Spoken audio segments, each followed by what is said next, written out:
In a very humble apartment, Janaya lives with her ill daughter Arya.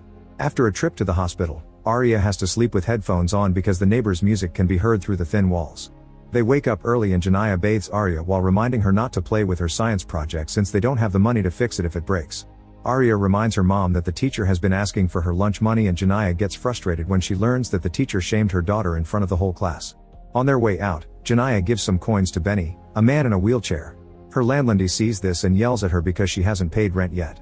The landlady reminds her she's already filed the eviction, so Janaya tells her she'll bring the money during her lunch break after she gets paid at work. In return, Janaya asks her to tell the neighbors to keep the music down, but the landlady refuses, saying they have the right because they do pay rent. When Janaya drops Arya at school, she promises to bring her the lunch money during her break. She says hello to the principal, who watches her in shock and confusion. Then Janaya goes to her job at the grocery store, which is already full of people. Her boss Richard doesn't even say hi and rushes her to work because one of the cashiers called out sick. Both Richard and the customers insult her just because she walks at a normal speed to her spot. A woman tries to pay all her groceries with a benefits card and Janaya explains that some of those items are non-eligible. The client gets angry and leaves without buying anything, so her husband throws a bottle at Janaya on their way out. Richard complains about the mess and orders Janaya to clean it quickly before someone slips. The other customers also complain because they have to wait more. While Janaya goes looking for the cleaning things, her coworker notices how much she's suffering and tries to lend her some money. However, Janaya turns it down because she knows her friend needs it too and they're getting paid today anyway. At that moment, Janaya gets a call from the school because Arya didn't bring the lunch money and has a suspicion wound. Janaya tells them she fell in the tub, but the teachers are still wary. Richard finds Janaya on the phone and forces her to hang up, so Janaya begs until he agrees to give her a 30-minute break so she can rush to the school to fix the issue. She also asks him for her paycheck, but he refuses. Then Janaya stops at the bank to get her last $47 for Arya's lunch, but the ATM says insufficient funds even though she has some money in her account. Manager Nicole explains that the ATMs won't give her money if it leaves the account with less than the minimum needed to keep it open. Janaya chooses to close it, but to do so she has to wait in a very long line, so she leaves with nothing. Afterward, Janaya gets to the school and screams when she sees her daughter being taken away by Child Protective Services. She begs for mercy and explains that Arya is sick so she needs special medicine, but she's ignored. Janaya goes on a rant, explaining how she works 2 jobs as she has a breakdown and hears a screeching sound in her ears as if her reality was crumbling. After taking Arya's fallen bag, Janaya rushes back to work in the rain. She's in such a hurry that she accidentally cuts off Oliver and almost crashes. Oliver yells at her and throws a drink at her car. Janaya just keeps moving, but Oliver says he'll make her regret it and starts following her. Suddenly he hits her car with his, causing it to slip on the water. Janaya stops the vehicle before anything happens, but then she can't make it start again. When she gets out of the car to check the engine, she's approached by a police officer, so she tells her about the guy chasing her. However, Oliver turns out to be a cop too, so he threatens Janaya with finding a way to legally blow her brains out. After the cop sends Oliver away, she asks Janaya for her documents, which have expired. Janaya desperately explains she will renew them today after getting paid, but the cop still impounds her car. Janaya has no choice but to walk back. Richard immediately yells at her because she's wet and took 2 hours instead of 30 minutes, so he ends up firing her. When Janaya asks for her paycheck, Richard spitefully tells her that fired employees get their checks through the mail and refuses to give it to her even when she points out it's right there on his desk. Then Janaya goes home and finds all her things getting wet on the street because her landlady has evicted her. Janaya can only scream in frustration while she tries to pick up her belongings. Minutes later, she's back at the store to tell Richard she isn't leaving without the check. At that moment, a man enters the office and asks her about a product while using her name because he reads it on her name tag. Suddenly he takes out a gun as a second robber appears and they make Robert give them all the money from the safe. They want Janaya's bag to hide the money in, but she fights back because it is Arya's medicine. After lots of struggle, Janaya manages to get the guy's gun and shoots him, so the other robber runs away. Robert yells at her and accuses her of setting this up because the robber knew her name, so he calls the police. With her mind stuck in a dizzy blur, Janaya keeps enduring all of Robert's yelling until she snaps and shoots him too. Afterward, Janaya grabs her check and rushes to the bank to cash it. The security guard tells her they're closed, but Nicole takes pity on her and lets her come in. Unfortunately, the teller asks for an ID and Janaya doesn't have hers because the cop took all her documents with the car. She explains her situation, yet the employee refuses to help her, so Janaya snaps again and reveals she still has the gun. The teller presses the emergency button and soon Nicole gets a call from the authorities. She describes Janaya for them and tells them that she has a bomb because she's mistaken Arya's art project for one. Meanwhile, detectives Raymond and Grimes are looking at the crime scene in the store and Janaya's actions are clearly seen on the security recordings. When they interrogate the workers, Janaya's friend defends her and tries to explain that she would never do something like this. However, she's so upset about her friend getting into trouble that Grimes thinks she's hiding something. Raymond thinks there's more to the story and sends him to gather more clues. Next, the detectives interrogate Janaya's landlady while looking through her things on the street. They find Arya's medicine and Benny explains the girl was sick. He also speaks highly of Janaya. The detectives want to search the apartment, but the landlady doesn't let them. At that moment they receive a call telling them about the bank, so they take off.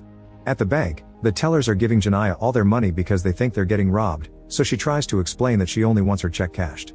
Nicole gives her phone to the guard so he can get instructions, then she tries to tell the other clients to leave. However, they don't understand what's going and stay. Janaya calls Nicole for help and Nicole manages to explain to the teller that she should only give her the check money. Janaya is losing her mind more and more every second and rants in frustration, but making the others scared because they think she's about to get violent. At that moment the cops surround the building. Grimes tells the chief that Janaya set up the robbery at the store, but Raymond thinks she only had a bad mental reaction to the situation. Inside, a client finally notices Janaya's gun and tries to tackle her, causing Janaya to accidentally shoot in the air. Both the client and the guard panic and run out of the building and the cops surround them. The client explains that the gun only went off by accident and complains because the guard didn't do anything.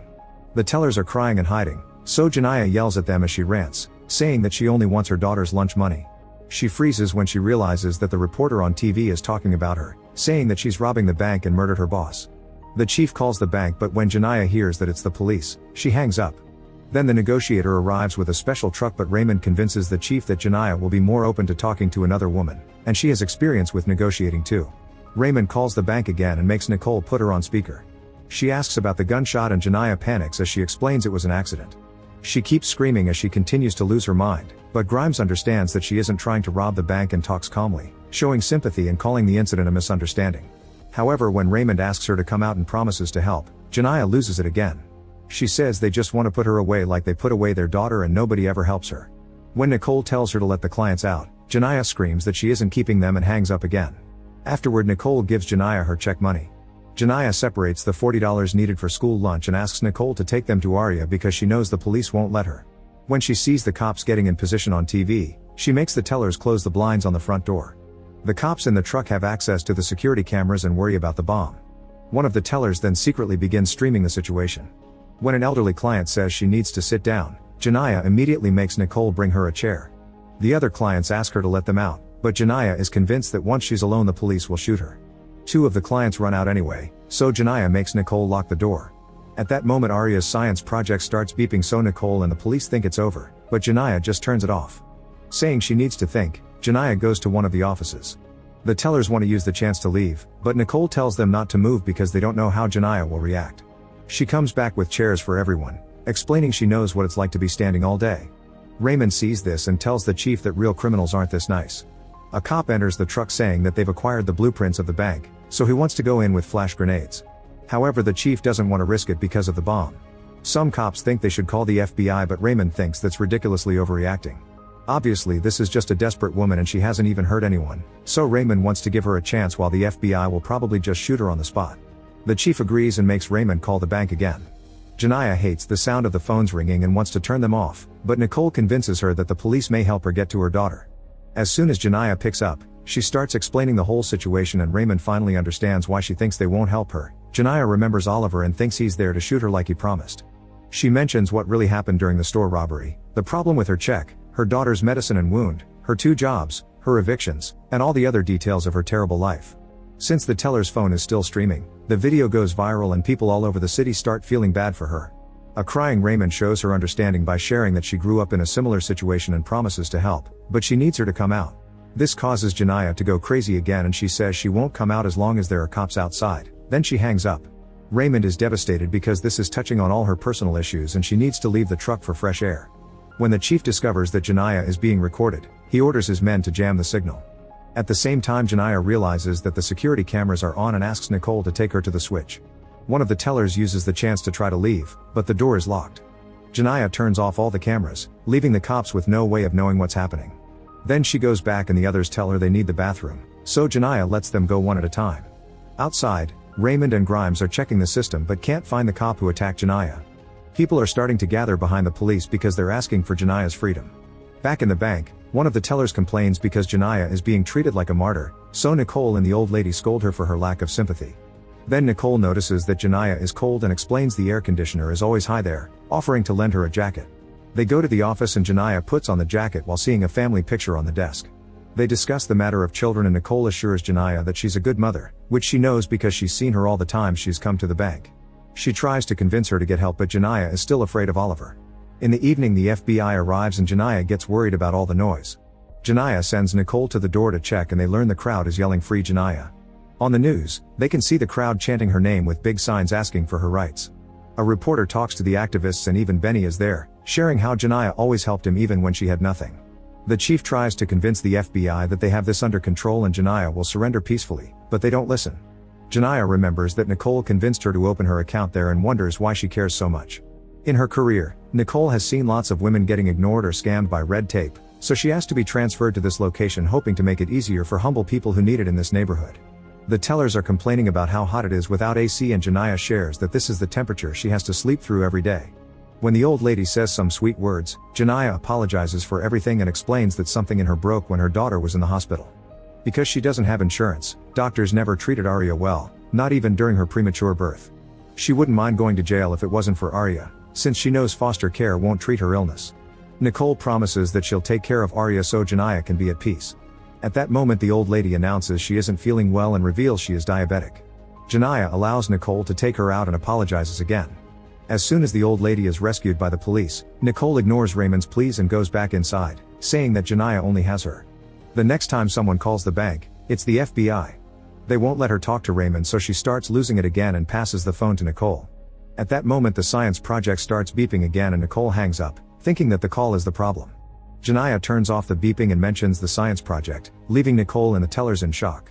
They explain they thought it was a bomb and Janiyah finally understands why the cops and FBI are acting like this. A teller asks to go to the bathroom and uses her lipstick to write a message on the window. The bomb isn't real and there's only one gun. Janiyah tells Nicole to call the police and clarify the misunderstanding, but Nicole refuses because she thinks the bomb is the only thing keeping the agents from bursting in. Instead she thinks they should all go out without the backpack. Meanwhile Raymond finds the officer who towed Janiyah's car. At first she doesn't share any other details but Raymond gets angry and forces her to confess that Oliver did the threatening. A furious Raymond rushes to Oliver and punches him in the face, which the crowd celebrates. When the chief hears what he did, he takes Oliver away. The phone in the truck is ringing and the FBI refuses to answer it. Both Raymond and the chief are done with their cold attitude so Raymond takes the call. She tells Janiyah that they've arrested Oliver, but Janiyah wants proof. If they text her a picture, she'll go out without the gun or the backpack. However the FBI refuses to wait for the picture and wants to send the men inside. A desperate Raymond runs to the door and gives Janiyah her phone with a picture of Oliver. Janiyah is relieved and lets everyone go, but Nicole stays to help. She takes Janiyah's hand and promises to visit her in jail with Arya. At that moment Janiyah gets a call from her mother, who has been visited by the FBI. Janiyah starts ranting about everything that happened and her mother interrupts her to remind her that Arya is dead. It turns out the girl didn't survive a seizure last night and Janiyah has been hallucinating her presence, the call from the school, and social services taking Arya away. Nicole was told by the police on the phone but didn't say anything not to make it worse. While Janiyah tries to come to terms with this, the FBI breaks through the doors and the skylight to shoot Janiyah down. However this is also a hallucination and Nicole helps her snap out of it.